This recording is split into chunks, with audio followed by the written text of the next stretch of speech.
This is episode 170 of the Stem Cell Podcast, Human Skin Organoids, with Dr. Karl Koehler. Hey everybody, we are Daylon and Arun. Welcome back to the Stem Cell Podcast, where we culture knowledge in stem cell research by talking to some of the brightest minds in the field. All right, listeners, we have big news. Arun and I will be attending the 2020 ISSCR annual meeting. It's taking place online from June 23rd to the 27th. And to keep you all up to date with the latest research being discussed at the meeting, we'll be releasing daily YouTube videos, rounding up all the talks that we attended virtually each and every day. To keep up with us throughout the conference, you can follow at Twitter at Stem Cell Podcast, or subscribe to the Stem Cell Technologies YouTube channel, where we'll be releasing our daily video roundups. Today, we have Dr. Karl Koehler, who we were chasing down at last year's ISSCR the whole time. He's from Boston Children's Hospital, where he recently relocated. He's on the podcast to talk about his research into developing skin organoids with hair. We've also got our usual roundup of recent highlights and stem cell news. That's coming up. But first, Stem Cell Technologies would like to introduce you to Dermal Cell News, covering everything from dermal stem cells and tissue regeneration to skin cancers and disorders. Dermal Cell News keeps readers current with the latest news, research policy, events, and jobs relevant to the dermal cell community. So check out Dermal Cell News and the rest of Stem Cell's scientific newsletters at www.dermalcellnews.com. All right, guys, we're going to kick off the roundup with a diff story. This is a massive diff story. You know, the elephant in the room with stem cell differentiation is that there's huge variation in the cells that you get, and it depends on a lot of things. You know, the input, if you put in 5,000 cells versus 10,000 cells, you could get a different result. You know, we're learning a lot more about this with organoids and the heterogeneity. We'll talk about that with Karl. But there's also other factors, you know, like there was a huge finding when iPS cells first came out that there was this epigenetic memory that plays a role. There's also genetic variability, you know, it probably plays a role as well. That's not been well studied. The studies that have been done, they've looked at very early differentiation, looking at this like epigenetic memory, whatever. It's pretty much the primary germ layers. This is a story from Frederick Livesey, who's at University College London, where they were looking at more further down the line, okay, looking at more somatic cell types that are a result of directed differentiation, with the idea that you need to look downstream to really zero in on what the effect of this epigenetic memory and what have you is on the terminal cell types that you want to get, right? And they focused on the cerebral cortex, right, because there's a lot of relevance there in human development and pathology. You can't get human brain. It has a lot of implications for neurodevelopmental and neurodegenerative disorders. And what they did effectively here is they did a ton of diffs. They did 126 differentiations of 61 stem cell lines that were derived from 37 individuals, okay? 37 IPS, or 61 IPS cell lines from 31 people. And what they found is that there's variation, of course, yes, and most of that variation occurs across an axis of gene expression that reflects dorsiventral and rostrocaudal, regional localization. And it reminds me of a paper we talked about in the last episode. Remember that about the MR technology and Nature Biotechnology? They were looking at, rostrocaudal development in a similar fashion. And here they found that the variations were driven really by Wnt signaling. And that's another callback to that paper. Wnt signaling seems to be really prevalent in this. And not only did they show that Wnt was a factor in mediating this differential outcome, but then they were able to kind of flatten the curve there. Sorry to borrow that from COVID. That's kind of dumb.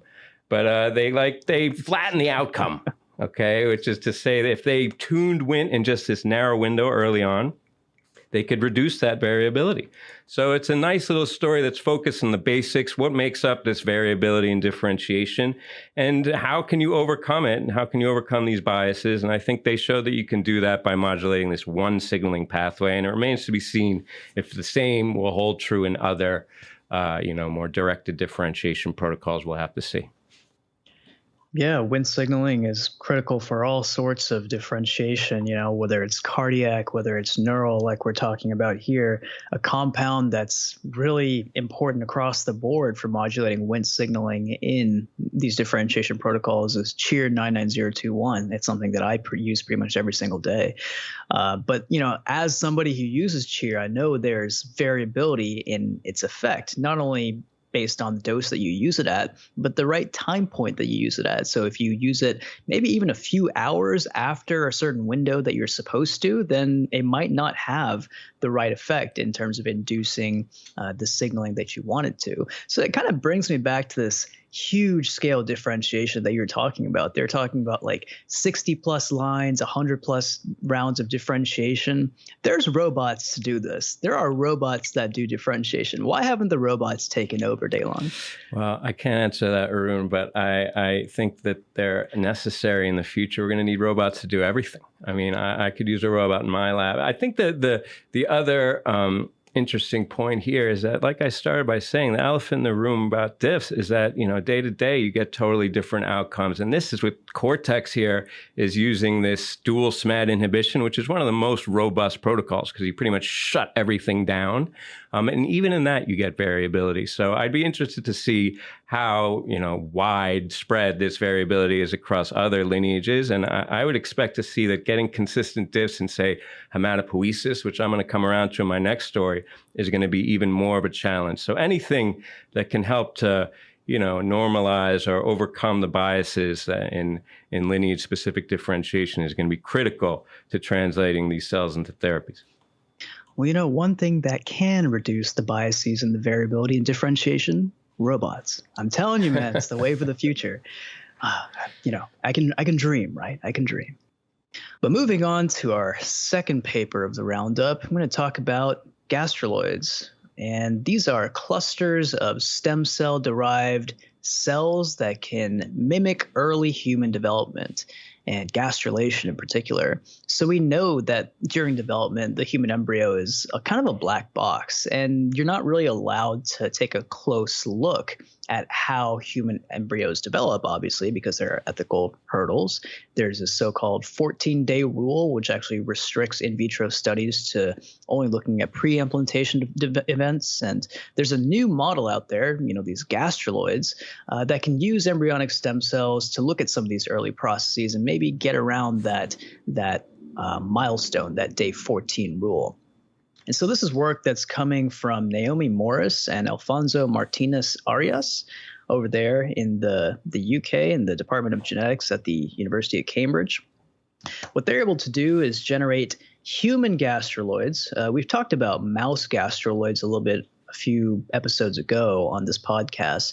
These are human ESL-derived gastroloids, which are able to really nicely recapitulate the structure and morphology of human gastrulation, which is really exciting. So these things are able to develop an AP axis. They're able to polarize in the right locations. They're able to actually localize the development of the three different germ layers, ectoderm, endoderm, and mesoderm, where they're supposed to be. There are certainly a few differences. It is an in vitro model after all, but overall, transcriptomically, these gastroloids are pretty similar to the real thing, real human development. And they're also comparable to the mouse gastroloid too. So it's a resource, and I'm sure there's a million things that are in the works. What the authors actually immediately thought of here was looking at defects during human development. Of course, it's thought that gastrulation is perhaps the window in which the most birth defects may arise, because this is a really critical stage of development where if something goes wrong, that can be propagated down the road. And so the authors were suggesting that this can be a really powerful, potentially high throughput tool to look at early human development and perhaps, like I mentioned, to sort of get around that black box that we're not allowed to really delve into. This is a trip because when I think back of the track of human ES cell work and iPS cell work, it started, the oids started early. It was the embryoid bodies, And I know we've talked about blastoids, and now we're at the gastroloids, and the oids keep on coming. I think when you talk about organoids, you're kind of divorced from the idea of selfhood, because it's just the organ that kind of was created out of some enlage that you artificially created. But these gastroloids raise another issue to me in my mind as we move closer to this native human development and the primary events.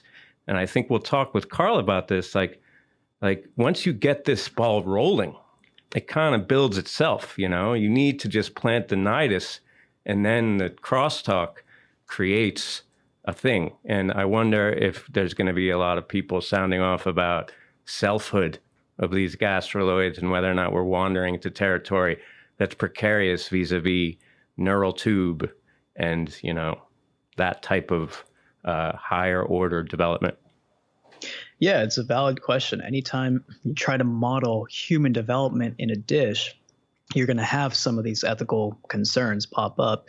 I was looking through some of the other commentaries in regards to this paper, and there are bioethicists who have weighed in on this. And it seems like for the most part, they're okay with this work, in part because they're actually not able to establish really significant neural development in these gastroloids. So that's one thing. Two is that they can't implant because they are devoid of that extra embryonic, placental tissue.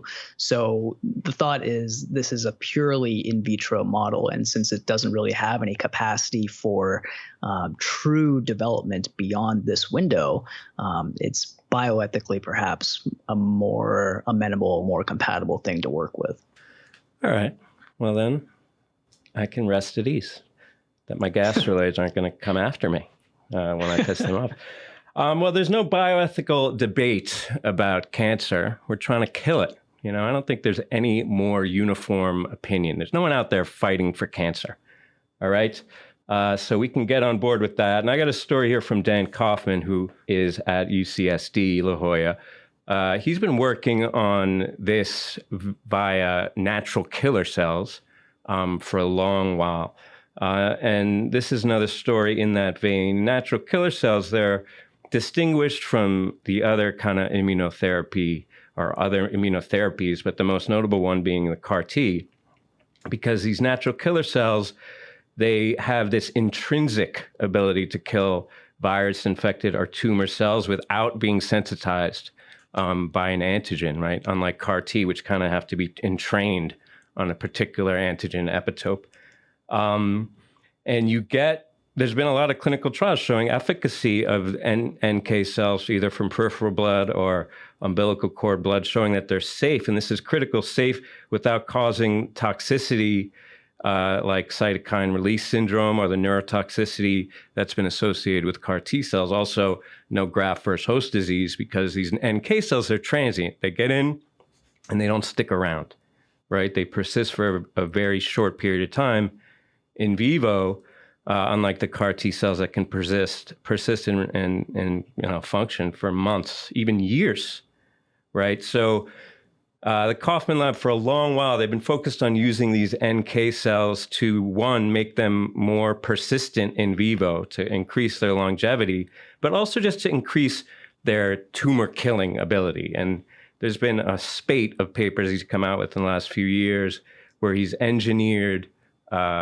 iPS cells, either putting some CAR T aspects in and knocking some things out, stabilizing expression of CD16, for example. He's done all these manipulations using CRISPR and engineering to create these kind of stem cell lines, right? And this is, again, another one in that vein here. What they're going after is to increase the longevity of the NK cells by increasing their sensitivity to IL-15. Okay, it's a cytokine that's mediated with the activation, proliferation, and the action of these NK cells. And the way they increase the sensitivity here was by knocking out this modulator of IL-15. It's called cytokine-inducible SH2-containing protein. We'll call that KISH. Okay, they knocked out KISH in these iPS cells. And they showed indeed that when they did that, it improved their expansion, it increased their cytotoxic activity, it increased their persistence in vivo, It inhibited this tumor progression. It saved the lives of a bunch of mice in this leukemia xenograft model. And then they showed how it worked. And this is why it was a cell stem cell paper. Mechanistically, they showed that this was a metabolic reprogramming. So they kind of, fired up the metabolism of these cells. And metabolism has been linked to the action of immune cells across the board, and particularly NK cells.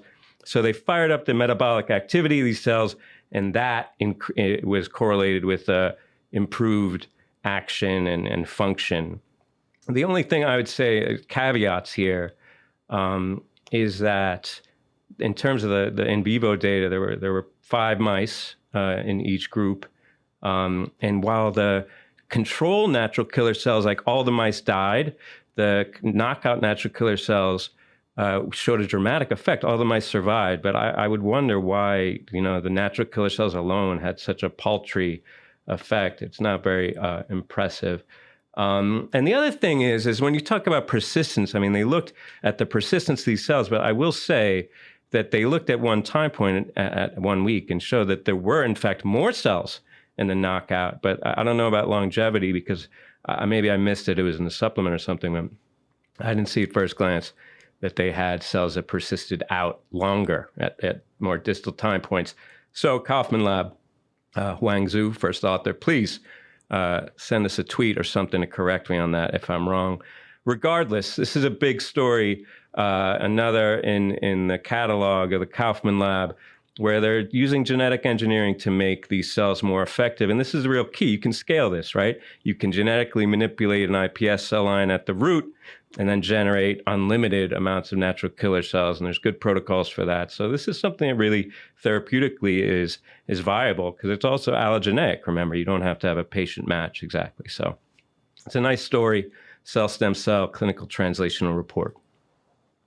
Like you mentioned, no one's really shedding a tear for cancer these days. We're all trying to get rid of it for sure. This is a really, really hot topic, like you mentioned, immunotherapy, right? And using NK cells, CAR T cells for targeting solid and liquid tumors. That's kind of the wave of the future. Certainly, there are a lot of things to talk about, especially with CAR T when it comes to cell exhaustion and whatnot. But here you're talking about hyperactivation of NK cells. And I didn't take a really deep dive into the paper, and I don't know too much about immunotherapy, to be honest with you. But when I'm thinking about hyperactivating something like an NK cell, that starts me thinking that there could be some off-target effects, right? Anytime you're hyperactivating an immune population, there's got to be some other, downstream effects that you're not expecting, right? Yeah, and I'm glad you mentioned that because there was a note in the paper. In terms of the mechanism, they showed that part of the reason why these cells are so, good is because they exhibit this increased polyfunctionality, which is defined as cells that are expressing 2 or more cytokines. So remember, part of the rationale for using NK cells is that you can avoid that cytotoxicity related to cytokine release syndrome. So you have to wonder if increasing the amount of cytokines that these cells are producing may kind of abrogate any benefit of their, reduced cytotoxicity. Again, first author, last author, any author, you can sound off and correct me on that. Again, this is not my expertise, nor is it Arun's, but just ideas we're thinking through. Seems like a therapy. You want to get it into the clinic. Wonder what maybe the downsides might be. It's something that we are admiring from afar. That's for sure. Not our expertise, but we can definitely admire the work. And something else that we're admiring from afar is a paper that came out less than 24 hours ago from the recording of this podcast. It's from Laura Pellegrini and Madeline Lancaster, who is really an incredibly well-known researcher in the field of organoid biology. They're over there in Cambridge in the UK. This is really a trip. The title of this paper is Human CNS barrier forming organoids with cerebral spinal fluid production. Yeah, you heard me right. So we know the cerebral spinal fluid is a vital liquid, right? It provides nutrients and signaling molecules and clears out toxic byproducts from the brain. And it's produced by the choroid plexus, which is a protective epithelial barrier that actually prevents free entry from the blood. So it's establishing this barrier system, right? Sort of similar to the blood-brain barrier. And what they did here in this paper is that they established the human choroid plexus organoids with a selective barrier, and they actually contain some cerebral spinal fluid-like fluid secretions in these little bubbles of fluid. It's wild to take a look at. You can just see it. You can take a look for yourself in this paper. It's just these little bubbles of cerebral spinal fluid that are showing up in these organoids, and I almost just want to take a needle to them and just pop them. I'm sure they did that. But they established a differentiation protocol to make these organoids. They're able to characterize them and compare them to the real thing. They, of course, did single-cell analysis to compare these organoids to other organoids like telencephalic organoids as a transcriptomic comparison. The other really awesome thing is that they demonstrated these choroid plexus organoids had a barrier function. So they did actually a really simple but very elegant experiment. They introduced a dye, a colored, fluorescent dye into an in vitro dish that's holding one of these bubble-like structures. And you can just look at it from figure 3E that the entire dish is just covered in blue dye, except for the bubbles themselves, which are totally clear. And that's suggesting that the dye is not able to actually enter into these organoids. And there's a actual tightly sealed barrier that's forming there. Different size dyes are not able to get in. Next thing they did was actually take that a step further and predict that the small molecules that you would expect to be blocked by this barrier are actually blocked. So certain drugs are not able to get in. Finally, they did some proteomic analysis, which is, again, really, really simple, very beautiful, really beautiful experiment. They just extracted some of the liquid from inside of these little bubbles and then did some proteomics on it to really compare these pseudo cerebral spinal fluid and these organoids to the real deal. And once again, they're able to show that it's pretty comparable. The proteins that you'd expect to be there are there. So this is wild. This is a really awesome application of organoid biology coming from a world leader in organoid biology in Madeline Lancaster. And shout out to Dr. Lancaster, because she's actually going to be joining us on the podcast for an ISSCR episode not too long from now. So very convenient. Congratulations. Yes, congratulations. What an exciting time to be alive, Arun. This is amazing work, and you described it perfectly. It's so simple, and the best things are because it works. It's something that is recapitulating a biological phenomenon that's been in play for eons, right?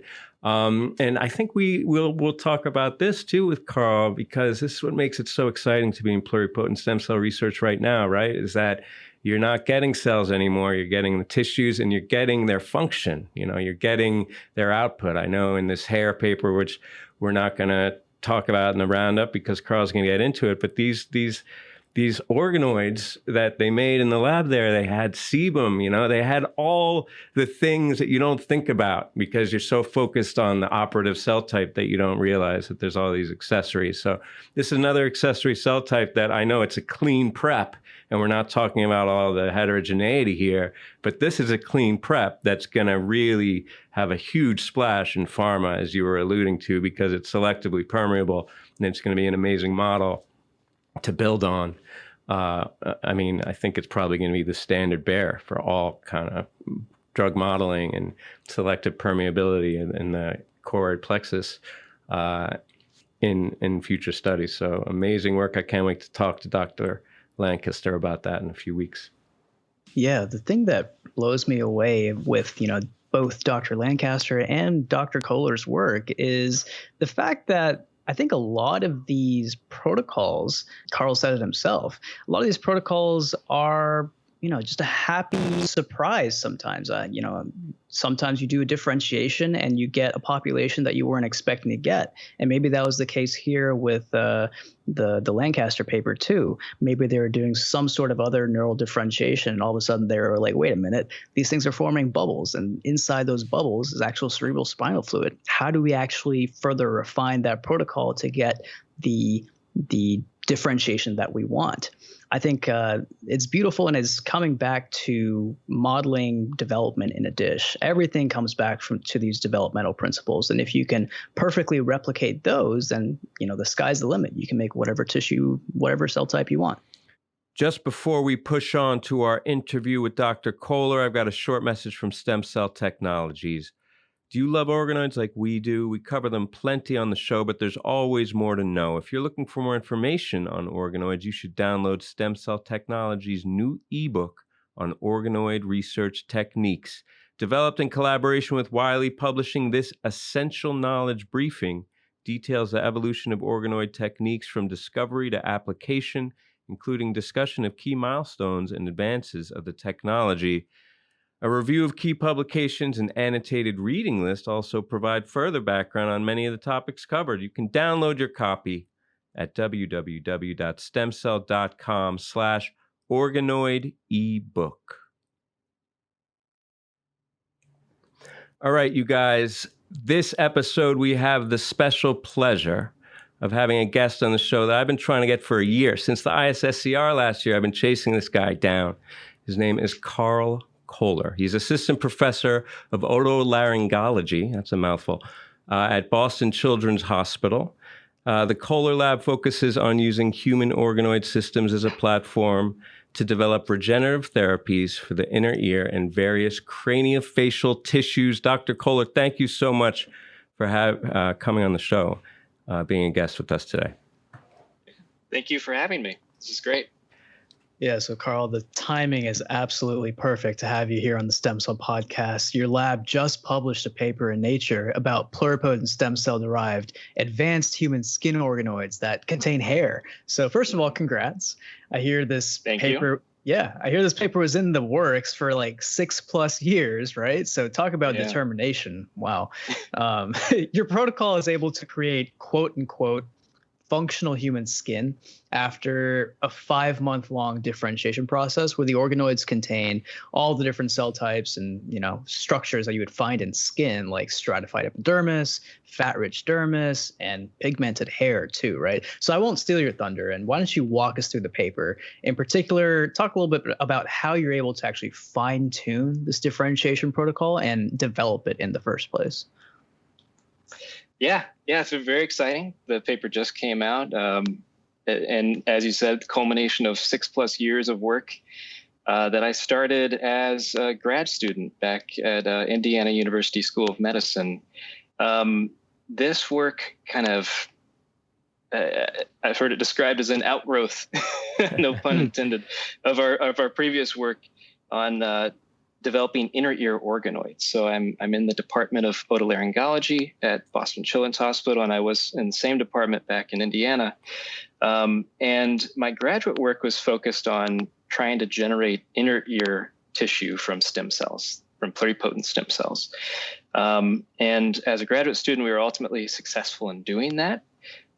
We adapted a protocol that was developed by Yoshiki Sasai's group to develop the first retinal organoids. So we figured out how to turn an eye into an ear.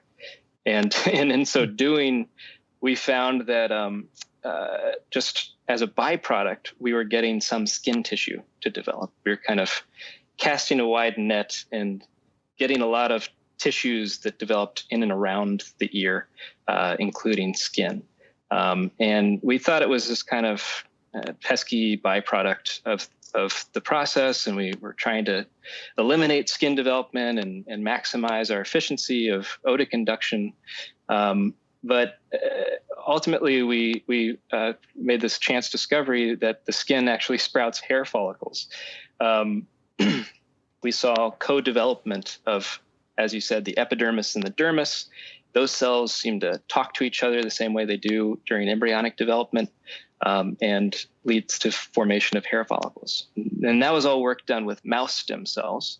In 2018, after I had started my lab, one of our first projects was to kind of refine and better describe that mouse skin organoid induction protocol. And we published a paper in Cell Reports showing how you can grow mouse hair. But obviously nobody wants mouse hair grown on their on their bodies. So we quickly translated that to human pluripotent stem cells, and that's what we've ultimately published here. And because human development is so protracted compared to mouse development, it took us a long time of a lot of waiting to get hair follicles to develop from the human skin organoids. It takes about 80 days, 70 to 80 days before we see the first little buds of hair follicles growing from the organ. Yeah. So this was really kind of a Herculean, Sisyphean effort from the postdoc. My first hire after starting my lab, Dr. Ji-Yoon Lee. She's now a research associate in my lab at Boston Children's Hospital. And she started working on this day one in the lab 5 years ago and really brought it to what it ultimately became in this Nature paper. Yeah, I think the hair, it's such a vivid visualization of the potency of pluripotent stem cells. I mean, it's something that's tactile, right? It's something that you can see, and I think that's what's blown a lot of people away. But what really was driven home for me with this paper was how far we have to go, really, to fulfill the complete potential of these cells, because there were so many cell types that arose within these organoids and contributed to the structure and function of these organoids. But it seems like forever, since the beginning, we've been really focused on like doing our diffs, and then we enzymatically digest and we sort so that we can get 100% purity of our target cell type and get rid of the quote unquote crude. We're trying to get away from the crude.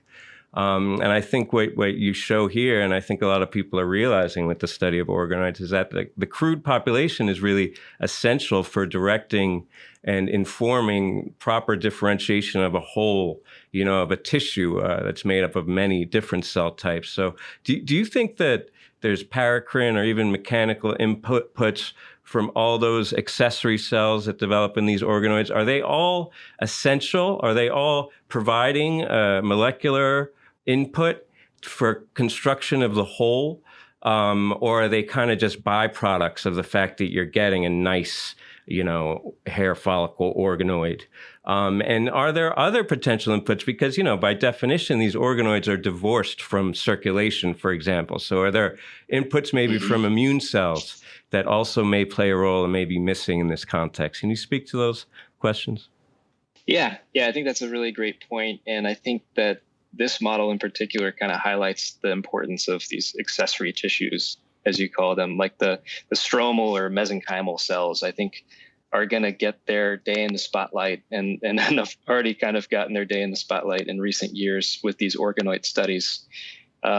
First in the kidney organoids, there were a couple papers a couple years ago showing how if you get the right stromal cells and mix them with the right epithelial cells, then you can get more elaborate kidney structures to develop and better maturation of the tissues. And I think the same thing is going on in our skin organoid culture, where we're getting the right mesenchyme mixed with the right epithelial cells. And then you see this beautiful crosstalk between the tissues and development of these mini organs or appendages like hair follicles. I guess I could kind of go into the details of how we get all these different accessory tissues or cells.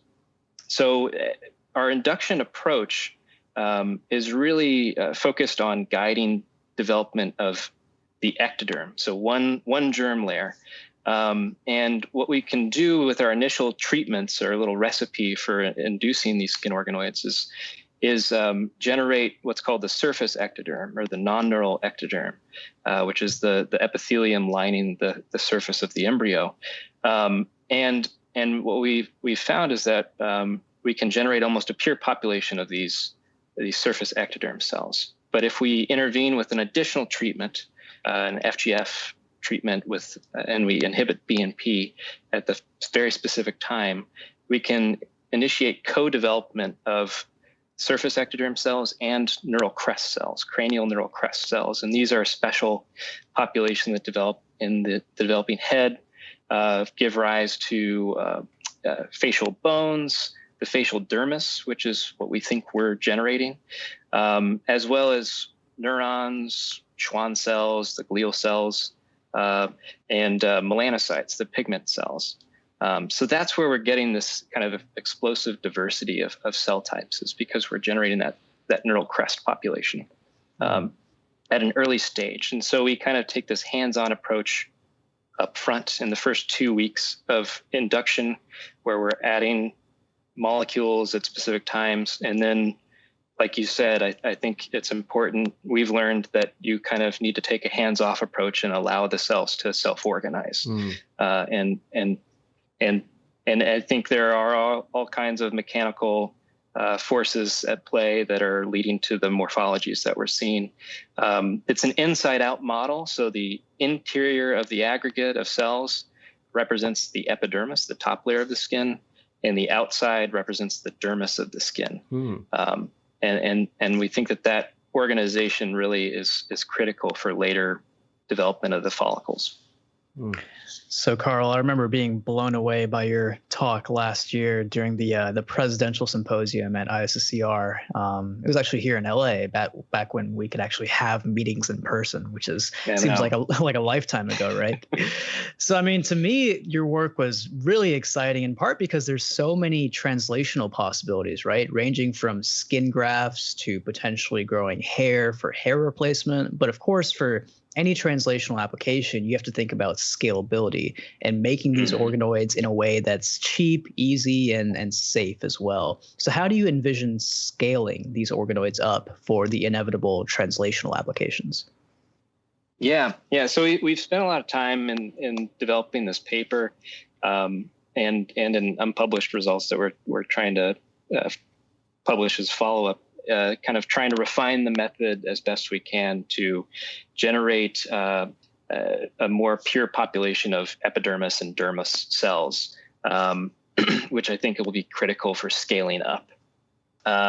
We're thinking about ways that we can isolate dermal progenitor cells and epidermal progenitor cells and then mash them back together and take one aggregate of cells and make thousands of aggregates of cells that could become their own little skin organoid units with hair follicles, and develop them in a more uniform way. So the way we've published now, each organoid, you see the same types of cells, and the organoids themselves look fairly similar. It's just like a little cyst with hair growing out of it, but they do take on various shapes and sizes, and so there's some variability there, and we want to try to avoid that. If we want to moving this into the clinic, we have to make it more uniform, more predictable, reproducible. But as you said, the hype around this paper, I've seen a lot of news articles talking about a cure for baldness, but I really want to make the message clear is that we're hoping that this system can be much more than used for replacement of hair. I think because of all of these other tissues that arise in exquisite organization, we can think about modeling cancers, skin cancer development within the system. We see nerves developing and actually innervating the skin, which I think that's one of the most exciting aspects of this for me. We're starting up collaborations with local groups here, looking at whether or not we can model pain circuitry or touch circuitry, and look at sensory disorders within the skin organoids. And so there's kind of a wide range of applications for this beyond making bald men have hair again. It's not just cosmetic, guys. Yeah. Yeah, Carl, I have a focus. One of the major focus in my lab is the vascular system. And one of the first things I relate to people when I'm talking to them about circulation is that it's not just a generic conduit of tubes for distribution of blood and oxygen, nutrients, metabolism, etc. But by contrast, it's this heterogeneous network with unique attributes. Each organ-specific vascular bed has a unique paracrine signature that's vital for the function of that organ, right? And I think a lot of people think similarly about skin, even though, it's obvious. You look at the palm of your skin, and palm of your hand versus the back of your hand, it's totally different. But I don't think people really think it through to the molecular level, how pervasive those differences are, what the degree of difference is there. In the paper, you zero in on this chin, cheek, outer ear as the region of skin that you're generating from these organoids, for the most part, are exclusively. I'm not sure there. How plastic is that regional specification? And at what point you talk about this sequential differentiation where you kind of get the ball rolling by guiding the ball? At what point do you think that regional identity gets locked in? In other words, do I have to walk back the diff from yours to a certain point and then take it down a different path to get the skin from, the bridge of my foot, for example? Yeah. Yeah. So that's a great point. And I think another interesting thing that we found in this paper was we did some, like everybody else, we're doing a lot of single cell RNA sequencing to better understand these organoid systems. And one thing we identified was a population of mesenchymal progenitor cells that expressed some specific markers that you really only see in the developing pharyngeal arch 1, which gives rise to the jaw and some middle ear bones in the skin that overlies those structures, which is interesting from the standpoint of this is kind of a modified inner ear organoid protocol, and we're getting the skin that's kind of in close relation with the developing ear. But one of the things we're working on moving forward, so I mentioned the neural crest and how it produces the dermis of the face. The dermis of the rest of the body is formed from the mesoderm germ layer.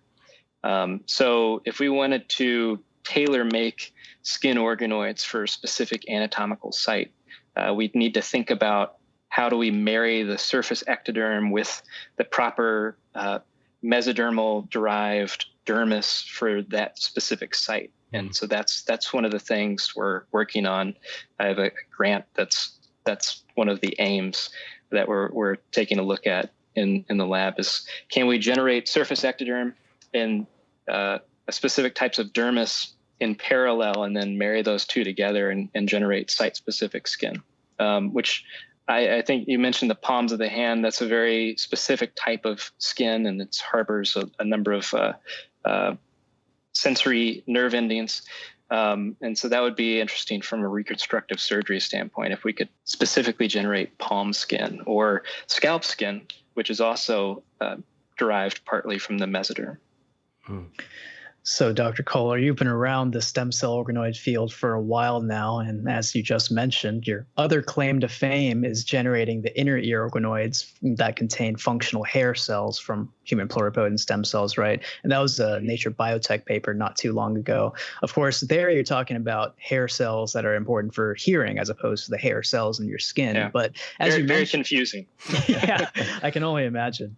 But of course, like you mentioned, there are similarities when it comes to the differentiation protocols. And you said that your hair differentiation was kind of a byproduct of your inner ear differentiation. So it's kind of a matter of tweaking the differentiation to get it to go the way that you want it to. And of course, all that comes back to the fundamental developmental principles that you're, of course, following during the whole differentiation process. You're just trying to mimic that. And so that kind of got me to think, how do you figure out that tweak? Is it solely just a matter of relying on the developmental principles and trying to mimic those as best as possible? Or is it kind of a guess and check kind of effort too? I think it's a little bit of both. At least in the early days of doing this work, we were scouring the literature for looking for studies where they had treated a zebrafish with a BMP inhibitor at a certain time point, and then they got a bigger otic placode to develop or something like that, as kind of hints at when and what signal we'd need to hit the cells with. But now I'm really excited about the developments in single cell genomics. We can now kind of survey the cells that are developing at different time points of our induction approach and get a better insight or understanding of the mechanisms that the cells are producing endogenously.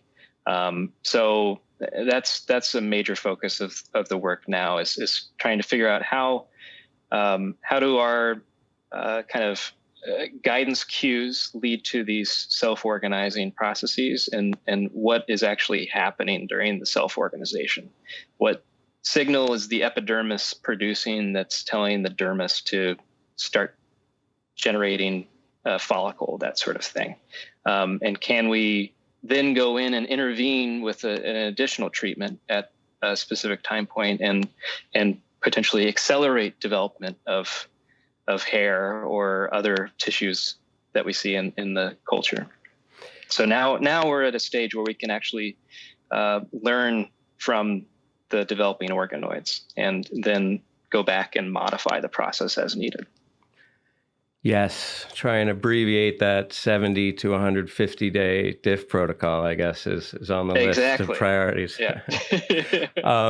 So yeah, I know you and we all know that we're talking big problems here with the skin, with grafting and cancer and modeling. But of course, there is that cosmetic element. And I would be really surprised if you hadn't gotten a ton of calls, both from Big Pharma as well as my Uncle Rudolph, about cosmetic applications of these de novo hair follicles. And I know this is not a huge priority for you scientifically, medically, but it does raise the question, I know, in terms of just like as a scientist, of the maturity. Arun and I talk about maturity all the time, maturity of these pluripotent stem cell derived organoids and cells in general. And you show, indeed, in the paper that these follicles have molecular characteristics that are typical of fetal stages and generate these lanugo, or vellus hairs. And this isn't surprising. I think, on the contrary, it kind of underscores how bona fide these organoids are. They make the hair that they should make at the correlate stage. But it takes all those months to get to that stage, as we just kind of alluded to.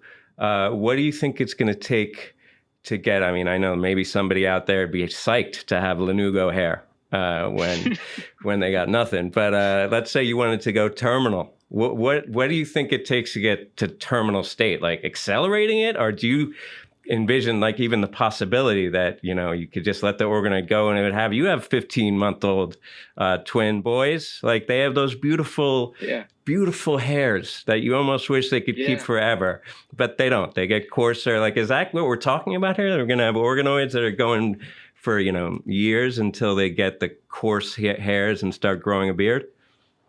Yeah. That's a very great point. So in the paper we show that the hair that grows is similar to what the hair is growing on the fetus, and so I don't think anybody's really clamoring for fetal hair on the top of their head. But I think we really don't know yet whether or not, if we implanted these cells or these organoids on somebody's scalp, whether or not those fetal hairs would be converted to terminal hairs over time. I mean, that's essentially what happens in the body after you're born. There's hormones that are part of this process of converting those lanugo hairs to more terminal hair follicles, and so that's a big open question, is whether or not. And the same thing goes for anatomical site. So we don't know if we implant a facial skin organoid on the palm of somebody's hand, whether or not it will maintain that anatomical identity or kind of mix in well with its neighbors and take on more of a palm fate. Those are questions that we're really keen to answer. And you mentioned the timing and how long it takes us to grow these skin organoids. Other experiments we're running right now is, can we take an organoid at day 30 after a month and implant that in mouse skin and have it mature once it's implanted, and you don't really need to culture them for so long. These are great questions that we're trying to answer that would make this a more commercially viable technique. I'm kind of blanking on the rest of your question. No, I think that you answered it, and you more than answered it. I think it's notable also just because just to answer my own question a bit here, you reminded me in your answer that I read this story recently about a young girl who lost her arms, and for lack of any other transplant, she had a man's arms transplanted onto her hairy man's arms with different darker skin. This is in India, and very quickly, over the course of months, if not, I mean, maybe a year, the hair receded, the coloring of the skin on the arms changed, and at first they looked unnatural, but despite the scale, it kind of those attributes, sexually dimorphism, I guess, was receded, as you said and alluded to, probably due to the hormones. So I guess that these follicles are responsive, although that's adult. Who knows what's going to go on with these pluripotent stem cell derived? But I think as you kind of alluded to, they're probably remarkably plastic. Yeah, and so one thing we noticed with the xenograft experiments, where we actually take the organoids and implant them in the mouse skin, it was remarkable that we saw that these cystic structures actually open up and kind of blossom and integrate into the mouse skin, but also the follicles themselves kind of took on more adult-like features. They had these more elaborate sebaceous glands, which produce the sebum, or the oil that lubricates your skin. So we might have already kind of witnessed some of that plasticity and ability of the tissue to mature further once we implant it. So a ton of open questions, definitely, and so many possibilities for using these skin organoids for modeling disease and potentially for translational purposes as well. But shifting gears a little bit, talking a little bit more about your lab, you actually just moved late last year to Boston Children's Hospital, right down the road from actually where I used to work in the new research building right across the street over on Black Fan Circle. So we all know that, the HMS, Harvard Medical School, is a leader when it comes to biomedical research, and that's no secret, right? But the groundwork for your organoid work was laid at Indiana University, where you did your PhD and your postdoc in the lab of Ari Hashino, before starting up your own lab at IU too. And a lot of folks might not know this, but Indiana University is really a powerhouse when it comes to developmental biology, and it's true for cardiac developmental biology too. And it's not too often these days that somebody does the majority of their research at a single institution, but in your case, it really paid off big time. So what made you stick around at one place for so long? Was it the science that was so red hot and exciting? Was it the continuity and the familiarity? So talk about your journey, and talk about your journey specifically at IU. Yeah. So I think it came down to great mentorship. You mentioned my mentor at IU School of Medicine, Ari Hashino.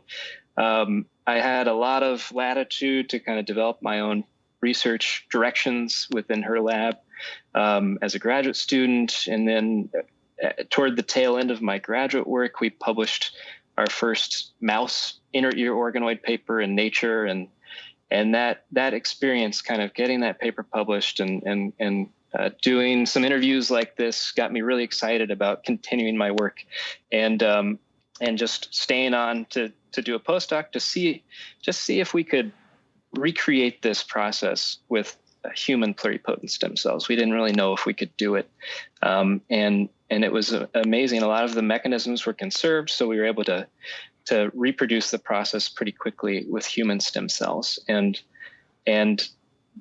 I feel like I've built a career of kind of happy accidents propelling me forward. First, finding a way to generate these inner ear organoids, and then the timing of our publication of the human work coincided pretty well with some open positions at IU, and I was able to set up shop and start my lab with a startup funding and get going without having to move across the country. And we had some forward momentum going. So it was a good deal and a great place to start my career.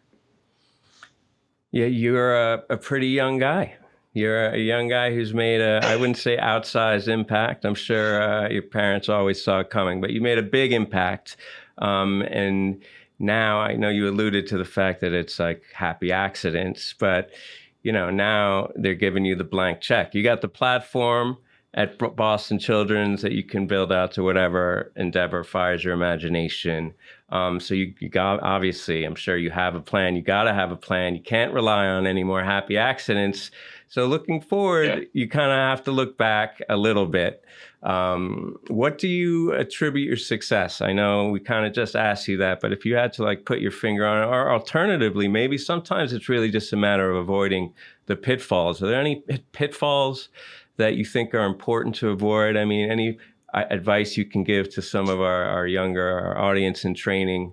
Any attribute that you've nurtured in yourself along the way, or that you look for in your trainees that you think is vital to success nowadays?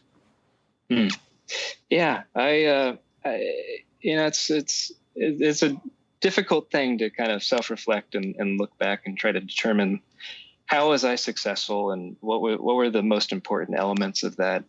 I think now that I'm in a position where I can mentor students and postdocs and peer mentor faculty that are kind of at the same level as me, I think that mentorship is really the most critical thing that you should be looking for as a budding scientist, is looking for that nurturing environment within a lab that's really going to allow you to create a space where you can pursue ideas that are ambitious and impactful.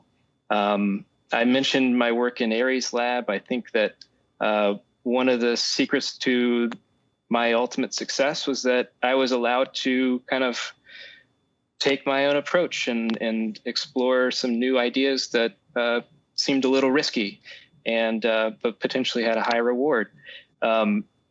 And having that opportunity as a graduate student, I think, was incredible. I mean, I could have very easily failed, and I wouldn't be here talking to you today. But because I went through that experience and struggled a bit to develop my own project and own direction, I think that was ultimately what has led to the success I've had so far. Yeah, like you mentioned, I think freedom is really important, especially at the grad student level. If you have a PI that's willing to trust you to develop your own questions and pursue your own academic and scientific ambitions, I think that's a huge plus. And it's definitely contributed to your success for sure. So pearls of wisdom coming from a pretty young PI. And before we let you go, Dr. Koehler, we're going to ask you a couple of science peripheral questions. So first off, are there any non-science books that you're reading or that you've read that are awesome? And, what are those? Okay. Yeah. I thought about this when you gave me the heads up on this question. I've recently started, this is going to change gears entirely. I've recently started rereading a favorite book of mine that my wife gave me a few years ago to look at. She was an English major in college and read this for a class. But there's a book called The Wind-Up Bird Chronicles by Haruki Murakami. If you're not familiar with Haruki Murakami's work, he's a very famous Japanese author.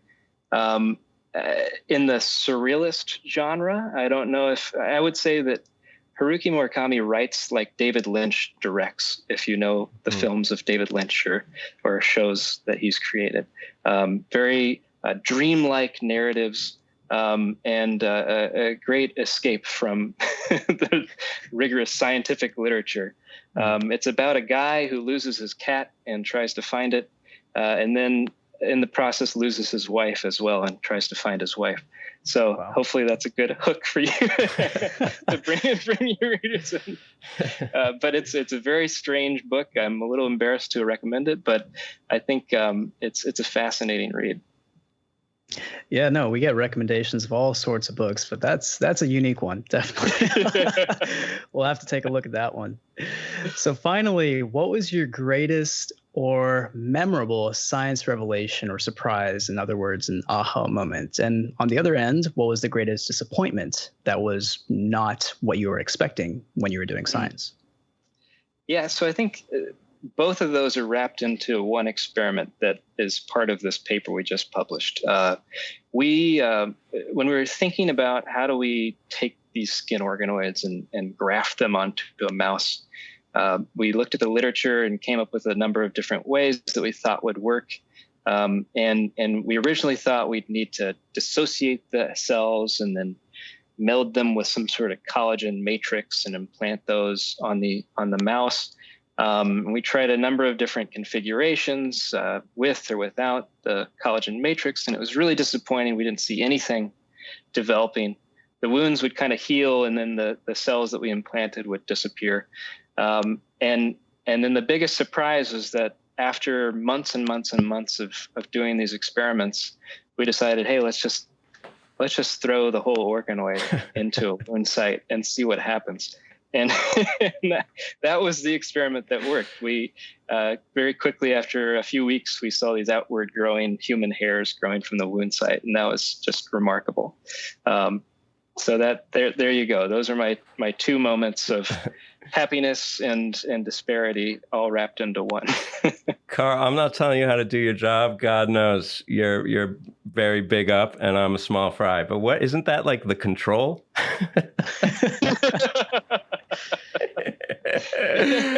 Just kidding. Anyway, I got to be honest. If you guys haven't seen this, it's the most spectacular thing you will see. And it goes to show, because this was spectacular a year ago. And it just came out a week ago, and it's still captivating the scientific world. And that's in the midst of all these other things that are going on as well. So I really implore you to have a look at this work from a young scientist who's, he did the ear, he's moved on to the skin. God only knows what's next. But we're going to have him on when that happens. It could be a matter of months. Karl, thank you so much for joining us for this episode. It was really, really delightful and fascinating. Thank you so much. This was my pleasure. This is great. All right, you guys, that brings us to the end of this episode. Before we go, though, we want to plug Dr. Koehler. He mentioned after the interview that he's looking for postdocs. You guys, if you're listening to this and you're looking for your next stop, this lab is it. If you're ready and prepared and worthy, they're doing great work there, as you must have heard or seen by now. You can send your applications to his website, Karl Koehler at Boston Children's Hospital. Also, don't forget to subscribe to our newsletter at www.stemcellpodcast.com to get the show notes, including an episode summary and links to all the interview and Roundup papers.